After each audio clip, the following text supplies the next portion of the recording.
Scientific evidence requires a thing to be observable, testable, and repeatable. And while the phenomena of ghosts is observable, the subject does not lend itself very easily to being observable, testable, and repeatable at the will and discretion of the scientist.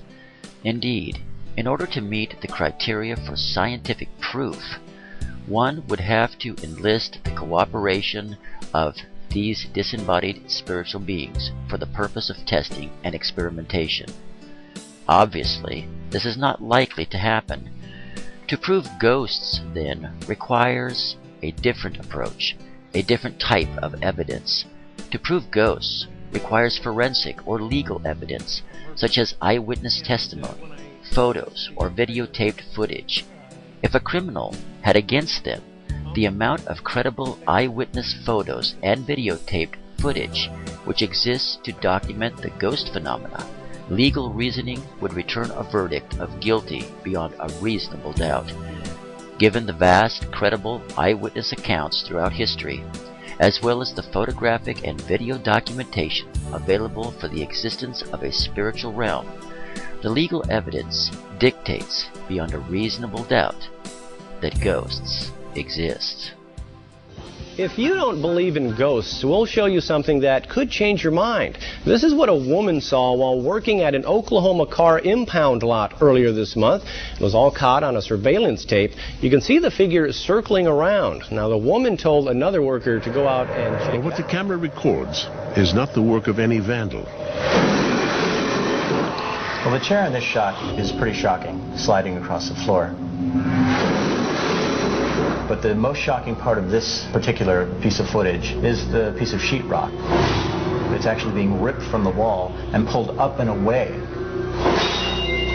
If it were just falling, it would have fallen just straight down under the force of gravity. This, on the other hand, was pulled up and away. This is Sally Carpenter, and she is an individual who has in her lifetime has had personal encounters with ghostly beings, and so I'm just going to go ahead and let her give you a little bit of her story. Now, you had informed me that you didn't always believe in ghosts. Oh, that's absolutely true. I was raised believing that there was no such thing as ghosts. I was told by my parents, you don't see things, you don't hear things, there's nothing that goes bump in the night, there's no such thing as ghosts. They're just cute little stories that you hear around a campfire at night to scare you. And what led up to, in your life, what kind of experience led up to your change of mindset on that? Well, my change of mindset came when I was in my early 20s, and I moved into a house that's at 10 miles out in the country. And when I went to rent the house, my dog would not go in the house. And I thought, well, that's really stupid. And the dog would just keep running around and running around the outside of the house, just barking and barking and barking.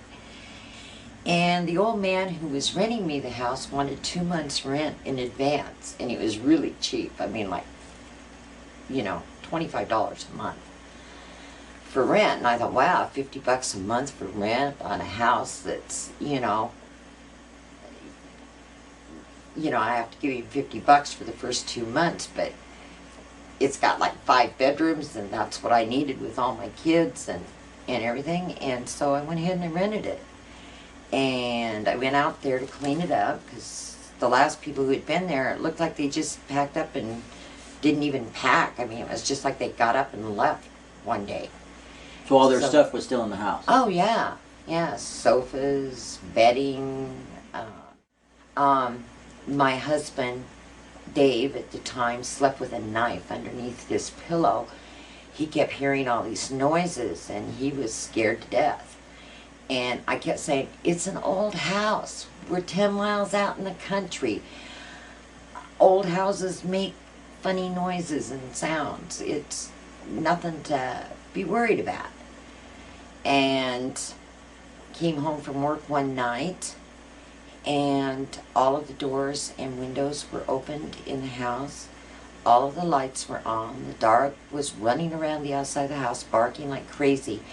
and my children and my babysitter were not there. So where did they go? And we were panicked. I mean, you know, where were my kids, you know?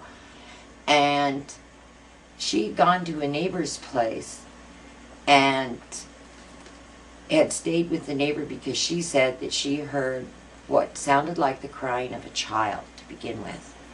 And then the noise just got louder and louder and louder, and she got scared, so she took the kids and left.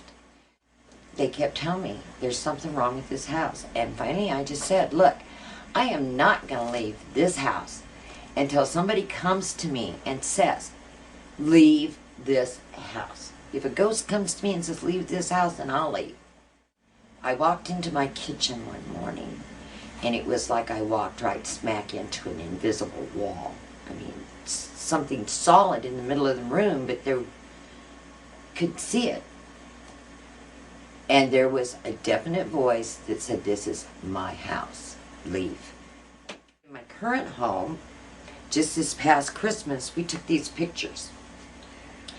Of orbs. Yeah. Lots of people tend to report orbs. Yeah. Now, what I thought was strange about, because I read about orbs, okay, and somebody said, oh, it's just dust on your camera. Have said, you know, that it's just like dust spots on your camera, or finger smudges or something.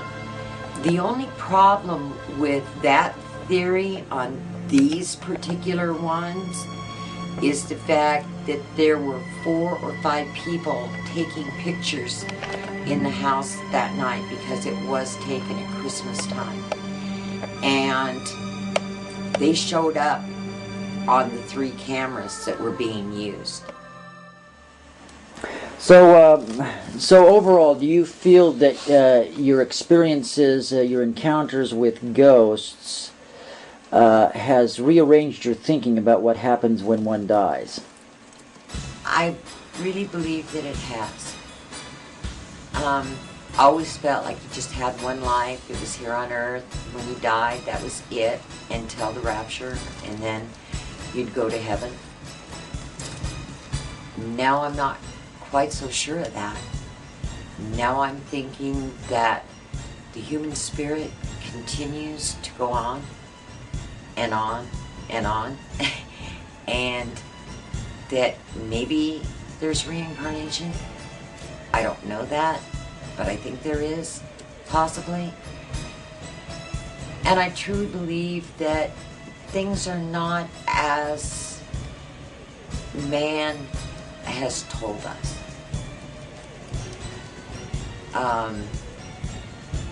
We can hear a lot of good preaching, and I think that we need to be ready, but I also believe that there are things out there that cannot be explained in any other way other than it's a ghost, or it's a spirit, or it's an angel, or in the cases of the orbs, some people call those angels. I don't know what they are. I just know that they do exist, and man just needs to have an open mind. Now I'm not quite so sure of that, and man just needs to have an open mind.